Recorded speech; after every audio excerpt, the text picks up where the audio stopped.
Olá, paz do Senhor Jesus. Vamos retomar nosso videoaula, segunda apostila.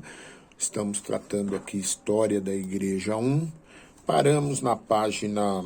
Nós iniciamos a aula anterior, eu aleguei a página ao início na página 164. Eu quero fazer uma retificação.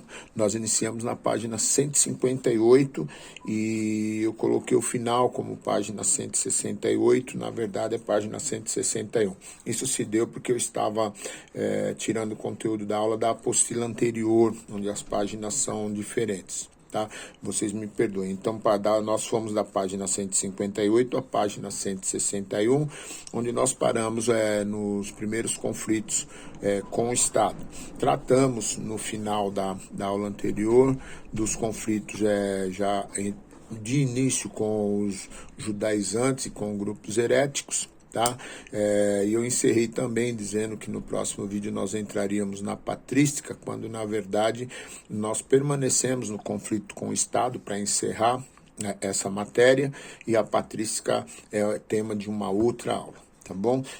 Me perdoem por esse equívoco, mas já está corrigido e eu espero que não traga prejuízo para vocês.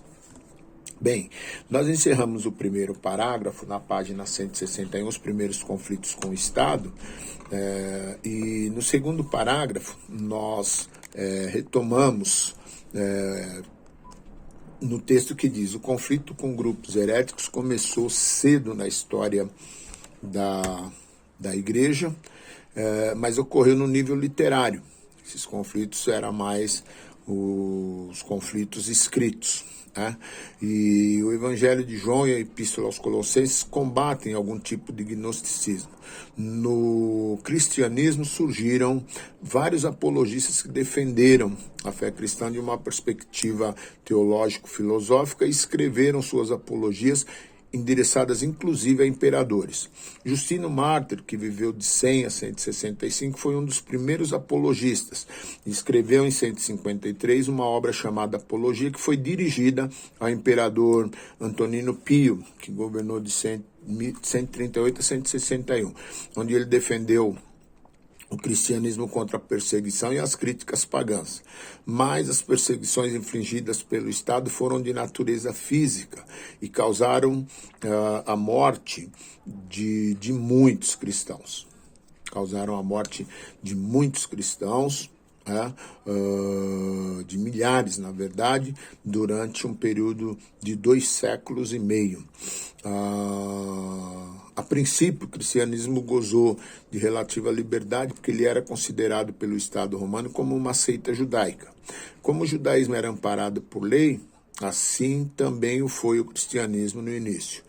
Quando a distinção entre cristianismo e judaísmo se tornou mais evidente, o cristianismo começou a sofrer perseguição política. As perseguições geralmente eram locais e esporádicas, até a época de Décio, no ano 250. O primeiro imperador romano a perseguir a igreja foi Nero, governou de 54 a 68, após o incêndio de Roma, em 64, quando 10 dos 14 bairros foram destruídos. Nero, principal suspeita pelo incêndio, já que desejava reconstruir a cidade de Roma, colocou a culpa sobre os cristãos.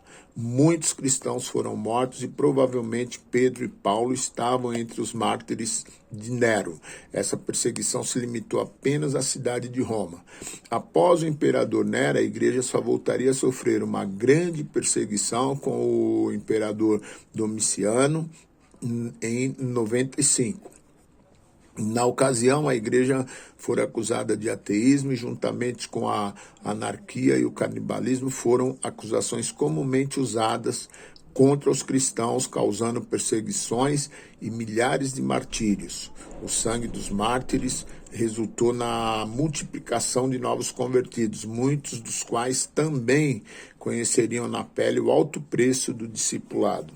A era apostólica foi seguida pela era patrística, quando novos líderes, alguns discípulos de apóstolos, a exemplo de Policarpo, foram chamados de pais da igreja e lutariam pela sobrevivência e pela ortodoxia da igreja.